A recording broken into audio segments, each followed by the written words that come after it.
Chhattisgarhi cinema की सबसे बड़ी हिट फिल्मों में से एक झन भूल अब माम बाप ला का सीक्वल आने वाला है।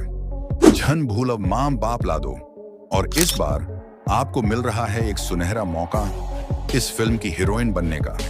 डायरेक्टर सतीश जैन, जिन्होंने छत्तीसगढ़ को मोर छया भुइयां, हंस झन पगली फंस जावे और हाल ही में रिलीज मोर छया भुइयां 3 जैसी कई सुपरहिट फिल्में दी हैं, जिनके साथ काम करना हर एक्टर एक्ट्रेस का सपना है और जो उनके साथ काम कर ले उसे स्टार बनने से कोई नहीं रोक सकता। वो अब ढूंढ रहे हैं अपनी फिल्म झन भूलवम माम बापला पार्ट 2 के लिए नई हीरोइन, जो बन सके छत्तीसगढ़ी सिनेमा का अगला चेहरा। क्या आप में है वो आत्मविश्वास? क्या आप कर सकती हैं अभिनय, भावनाओं को बखूबी जाहिर कर सकती हैं कैमरे पर? तो देर मत कीजिए, ऑडिशन का दरवाजा खुल चुका है। ऑडिशन जल्द ही और रखा जाएगा, जिसके लिए आलेख चौधरी के व्हाट्सएप नंबर पर संपर्क कर पूरी जानकारी प्राप्त कर सकते हैं।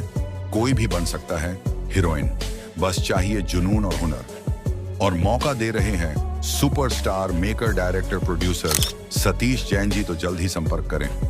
और कौन जाने कल तक जो थी सिर्फ एक सपना, वो बन जाए आपका सिनेमा का सच। तो तैयार हो जाइए झन भूल अब मां बाप ला दो के साथ अपनी किस्मत बदलने। फिलहाल अभी एक्ट्रेस के लिए ऑडिशन रखा गया है और अगर आगे किसी और कलाकार की आवश्यकता होती है तो जरूर बताया जाएगा। ऑडिशन डिटेल्स के लिए डिस्क्रिप्शन जरूर चेक करें और इस वीडियो को शेयर करें उन सब लड़कियों तक जो छत्तीसगढ़ी फिल्मों में नाम कमाना चाहती हैं। तो दोस्तों, वीडियो को लाइक कर अपने दोस्तों के साथ शेयर करें और ऐसे ही ऑडिशन अपडेट के लिए सब्सक्राइब करें मोर सीजी अपडेट। अब बारी आपकी है।